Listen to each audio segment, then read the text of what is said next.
जो तुम ना हो रहे।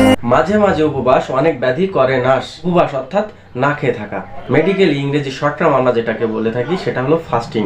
আর আজকের এই ভিডিওটি সম্পূর্ণ মেডিকেলি হেলথ টিপস, আর তাই আমি আজকের এই ভিডিও জুড়ে সম্পূর্ণভাবে ফাস্টিং শব্দটা বেশি ব্যবহার করব। আমি যেখানে ফাস্টিং শব্দ ব্যবহার করব আপনারা মনে করবেন আমি না খেয়ে থাকার কথা বলছি, উপবাস থাকার কথা বলছি, অথবা রোজা থাকার কথা বলছি। তাহলে মূল ভিডিও আসা যায়। ফাস্টিং মানে মাঝে মাঝে না খেয়ে থেকে শরীরের অতিরিক্ত ওজন কমানো সম্ভব। আর তাই অতিরিক্ত ওজনের ফলে আমাদের যে সকল স্বাস্থ্য সমস্যা দেখা দেয় সেগুলো আমরা ফাস্টিং অথবা নিয়ন্ত্রিতভাবে না খেয়ে থেকে নিয়ন্ত্রণ করা সম্ভব।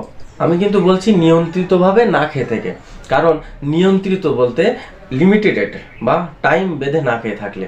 আপনি যদি লিমিটেডের ভিতরে বা টাইম বেঁধে না খেয়ে থাকেন বা উপবাস করেন তাহলে এটা আপনার স্বাস্থ্যের জন্য অনেক উপকার। কিন্তু যদি আপনি অনিয়ন্ত্রিতভাবে লিমিটেশন না রেখে অতি মাত্রায় উপবাস থাকেন বা না খেয়ে থাকেন তাহলে সেটা আপনার শরীরের জন্য অনেক ক্ষতিকর, বা আপনার স্বাস্থ্য সমস্যা দেখা দেবে, এমনকি আপনার স্বাস্থ্য হানি হতে পারে, বা আপনার শরীর ম্যালনিউট্রিশনে ভুগে বিভিন্ন অসুখ বিসুখে আক্রান্ত হয়ে যেতে পারে। মাঝে মাঝে না খেয়ে থেকে শরীরে ইনসুলিন কমিয়ে গ্রোথ হরমোনকে বাড়িয়ে দেয়, যা শরীরের রোগ প্রতিরোধ ক্ষমতা বাড়ায়। মাঝে মাঝে না খেয়ে থাকলে শরীরের বা আমাদের পেটের যে অতিরিক্ত ক্ষতিকর চর্বি থাকে, যেগুলোর কারণে আমাদের বিভিন্ন স্বাস্থ্য সমস্যা দেখা দেয়, সেগুলো ঝরতে থাকে। উপবাস শরীরের কোলেস্টেরলকে কমিয়ে আপনার উচ্চ রক্তচাপকে নিয়ন্ত্রণ করে। এমনকি ক্যান্সার প্রতিরোধেও উপবাসের গুরুত্ব অপরিসীম। ফাস্টিং একজন মানুষের আয়ুকাল বৃদ্ধি করে এবং দীর্ঘজীবী করে।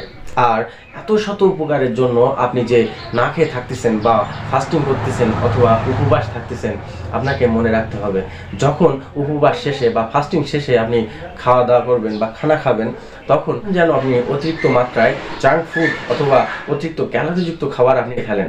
আর আপনি যদি অতিরিক্ত জাঙ্ক ফুড বা অতিরিক্ত খাবার আপনি খেয়ে ফেলেন তাহলে কিন্তু আপনার এই উপবাস, ফাস্টিং বা না খেয়ে থেকে কোনো লাভই হবে না। আর যদি আপনি রোজা থাকেন সেটা তো আপনার ধর্মীয় দিক থেকে একটু ভিন্ন, সেটা আপনার প্রফিটটা উপরে পাবেন ইনশাআল্লাহ।